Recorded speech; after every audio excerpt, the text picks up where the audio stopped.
maganda bang investment ang condo as rental? Para sa akin, hindi ko sinasuggest na it should be your first rental investment. Kasi, at saka depende din yan. Ano ba yung binibili mo? Ready for occupancy na? Ready for turnover na? Or, yung pre-selling pa lang. So, dalawa yung gusto kong ipaliwanag sa inyo. Pag ready for occupancy na yan, kung nabibilhin mo, huwag ka munang masyadong maniwala sa sinasabi ng marketing ng developer or yung agent. Kasi kung ang rental purposes yan, at saka investment purposes yan, there's a big possibility na yung sinasabi nila na rental income dyan is hindi talaga yun yung actual. So, kung ako sa'yo, bago ka bumili ng rental condo as rental investment, kasi pag sinabi mo kasing investment, kailangan naglalagay yan ng pera sa bulsa mo. Hindi dapat ikaw yung nagbabayad. So since for rental purposes, dapat yung bibilhin mong rental property or rental investment, dapat may cash flow yan monthly. So ibig ko sabihin, kapag may cash flow, dapat kapag binili mo yan through bank financing, dapat after mo mabayaran yung monthly amortization, yung arrears, kasi ang condo may HOA yan. Yan din yung isang downside niyan. May HOA. Dapat hindi mo bibilhin yan hanggat di mo alam kung magkano yung babayaran mo ng monthly HOA. Homeowners Association or ano na yan ng management. At saka alam nyo ba, yung Homeowners Association, pwede yan tumaas either every 6 months or yearly. Hindi yan talaga stable kasi meron pa kayong magkakaroon pa yan ng eventually sorry guys, kailangan ko lang buksan itong conservatory kasi medyo mainit. So eventually pwede yan tumaas. So kung rental purposes, I really don't recommend condo unless proven na yan na kumikita yan. So, i-research mo muna kung ano yung sinabi ng agent or yung seller. Don't just get fed. I mean, wag mong paniwalaan agad. Do your own due diligence muna. So, kasi, syempre, maglalagay ka dyan ng 20% of your hard-earned money. And you want that hard-earned money to earn more money for you. Hindi yung hard-earned money mo tapos magbabayad ka pa ng amortization mo, which is hindi na yan good investment. Well, magiging good investment siguro yan kung after a while. So what if yung aasahan mo na pambayad mo ng monthly amortization is from your monthly income? Parang medyo dangerous yan. What if, knock on the wood, nawalan ka ng trabaho? Remember nang nagka-COVID, diba, ang daming mga na-foreclose yung mga property, yung mga condos, hindi na nakabayad, especially sa mga OFW, kasi nga, affected all over the world, diba, nawalan ng mga trabaho yung iba. Yes, nagbigay yung bangko ng parang in-slow down, dinefer nila yung payment, but still, they couldn't catch up na yung mga payment na kailangang bayaran. So, ideally guys, what I'm going to suggest is that if gusto nyo talaga bumili ng rental investment for rental purposes and gusto nyo kumita ng extra passive income, I suggest na bumili kayo ng house and lot. Kasi kung ang house and lot, but of course, kailangan i-check nyo din yung location. Yung location is the key. Kailangan i-check nyo din yung location, pero ang kinaganda kasi ng house and lot, wala kang babayaran na homeowners association. Yung house and lot, pwede mo kasi yan gawing multi-unit. Kapag multi-unit, pwede mo yan, pag may pera ka na, pwede mo yan i-renovate at gawin mo siyang multi-studios or pwedeng one bedroom. Kung yung binili mong house and lot ngayon is naka-style siya as family use, meron siyang dun sa baba na pang kitchen, tapos dun sa taas may 3 bedroom, pwede mo rin kasi pa-rental yan ng room for rent, gano'n. So, ideally, bago kayo magsimula ng rental business nyo at meron na kayong naipon na pang 20% kasi yan yung requirements sa Pilipinas kapag nag-home loan kayo.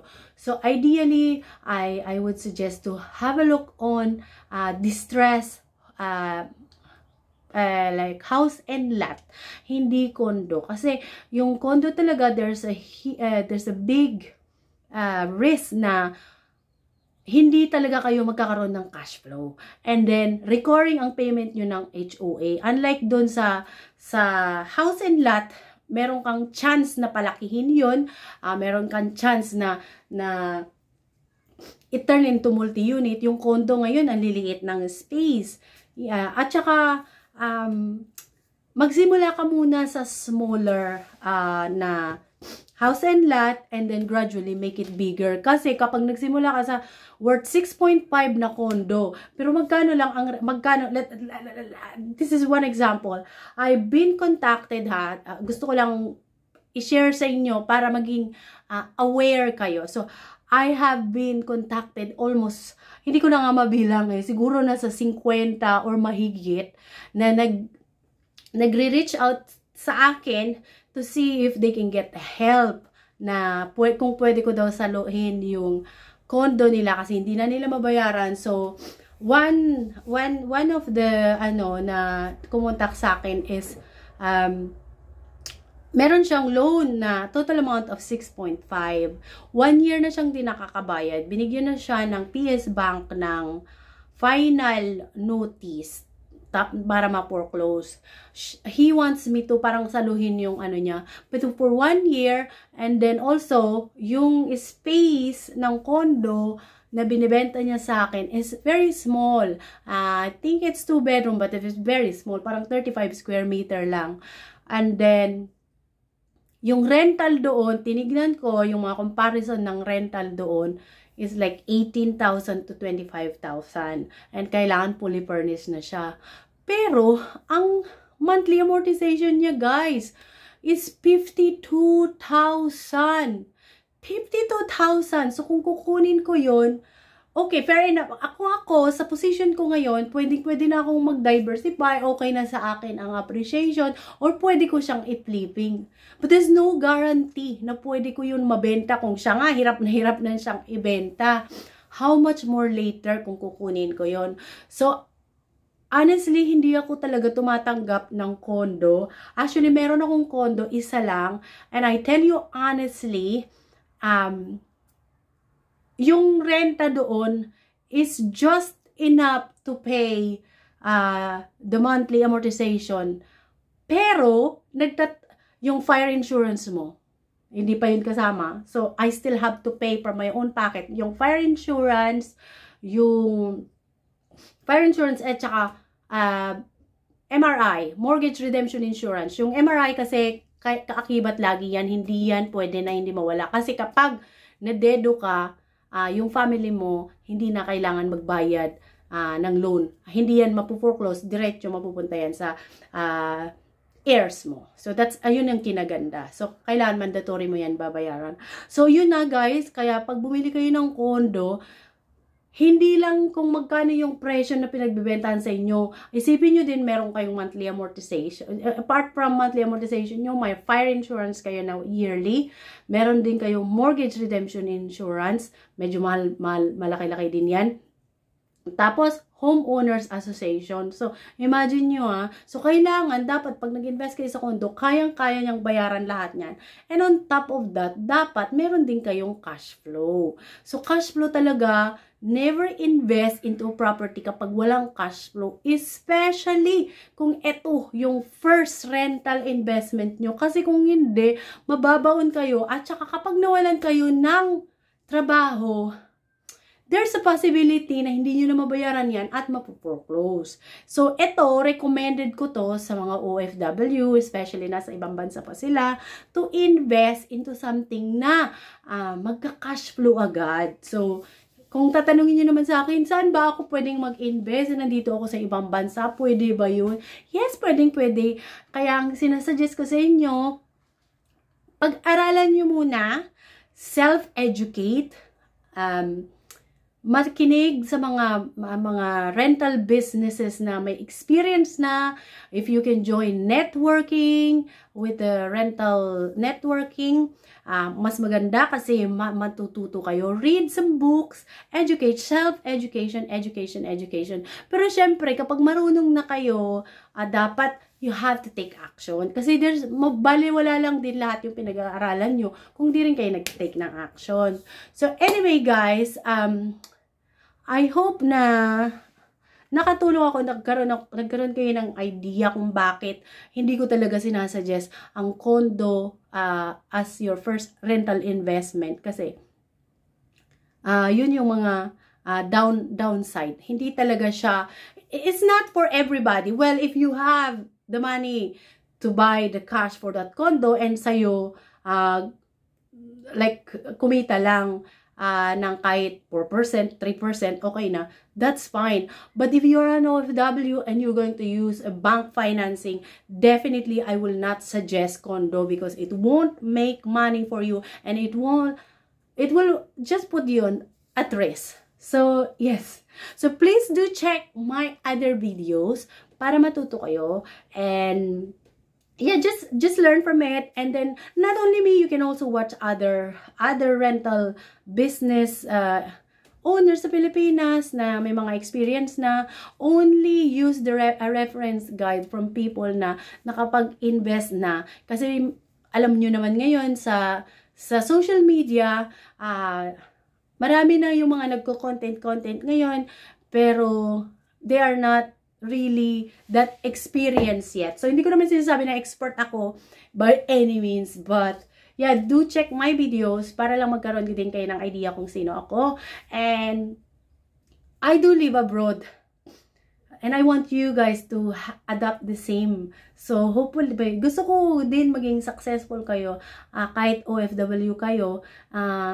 It's so nice lang na real estate gives you the ability to be free. Like, ang benefit kasi ng real estate you can work when you want, you can sleep, wake up when you want, you can go wherever you want. So yeah, and you have so much time with your family. So I know real estate is not a rich quick game, but if you have a goal, you'll definitely get there. Aim to see if you could get out of your 9-to-6 job and focus on the things that makes you really happy and you're passionate about in just 5 years. That's why it's so important na yung first investment mo is dapat nagka-cash flow. Kasi yan yung pinaka-foundation mo. So, definitely, wag mong umpisahan sa condo. So, yun lang yung sinasabi ko. Anyway, guys, I offer 1-hour consultation for a minimal amount of money. It's like 3,500 Hong Kong. Sorry, 3,500 pesos. I used to live in Hong Kong and now I live in Ireland. So, parang I'm used to saying Hong Kong dollars. But anyway, only 3,500, guys. And if you're happy to do it, like, I also do offer mentorship. Currently, I'm mentoring 10 people. And hindi muna ako masyado nagtatanggap kasi medyo limited yung time ko dahil I still have 2 years old. I have 2 years old and I have 4 years old. Pero they're both one is going to crash. Crash yung parang like carer. From 8 to 5. So, I'll have my time from September. And then, yung 4 years old ko, mag-move na siya sa junior infant. So, I'll get my time back. And I'll be considering to accept another mentorship if you are interested.